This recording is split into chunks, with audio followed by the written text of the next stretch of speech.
Resurvey కార్యక్రమానికి సభాధ్యక్షత వహించిన గౌరవనీయులు గ్రామ సర్పంచ్ గారికి, అదేవిధంగా రెవెన్యూ విభాగం నుంచి నిలిచినటువంటి అధికారులకి,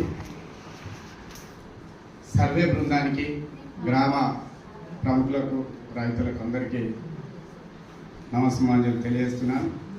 ప్రత్యేకంగా ప్రభుత్వం తలపెట్టినటువంటి ఈ అద్భుత కార్యక్రమానికి మేమందరం కూడా స్వాగతిస్తున్నాం.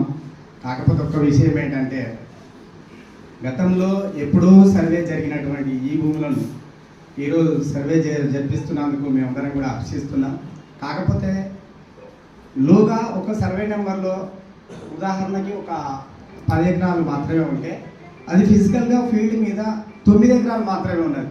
కానీ రికార్డు విషయానికి వచ్చేసరికి వాళ్ళు 10 ఎకరాలు ఉన్నారు.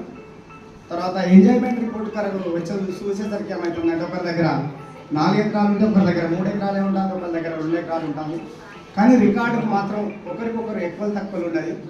తద్వారా వాళ్ళు ఏమనుకుంటారంటే, నాకు రికార్డు బరాబరే ఉంది కానీ ఫిజికల్గా ఫీల్డ్ ఉన్నది, నా రికార్డుకు సరిపడే ఎక్స్టెంట్ నాకు చూపిస్తారా, లేదనుకుంటే నా రికార్డును ఏమైనా మైనస్ చేస్తారా అనేటువంటిది మా రైతుల దగ్గర సందేహం ఉన్నది. దీన్ని నివృత్తి చేయండి. సెకండరీ ఇంకొకటి ఏంటంటే, ఎప్పుడో ఒక కాలం నుంచి నేను ఆల్రెడీ ఫిజికల్గా ఫీల్డ్ మీదనే ఉన్నాను, కానీ రికార్డు మాత్రం వేరే వాళ్ళ పేర్ల మీద ఉన్నది, ఆ రికార్డు నాకు వస్తుందా అనేటువంటి సందేహం ఉన్నది. దీని మీద కూడా రెవెన్యూ అధికారులు సమాధానం ఇవ్వాలి.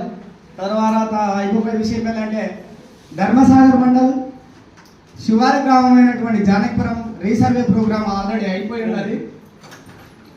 ఇప్పుడు ఆ జానకిపురం గ్రామాన్ని ఆనుకొని ఉన్నటువంటి మల్లికుదుర్లను మనం మొదటి విడతల కనుక మీరు సెలెక్ట్ చేసుకునేది ఉంటే సర్వే భారం కొద్దిగా తగ్గేటువంటి ఆలోచన ఉన్నది.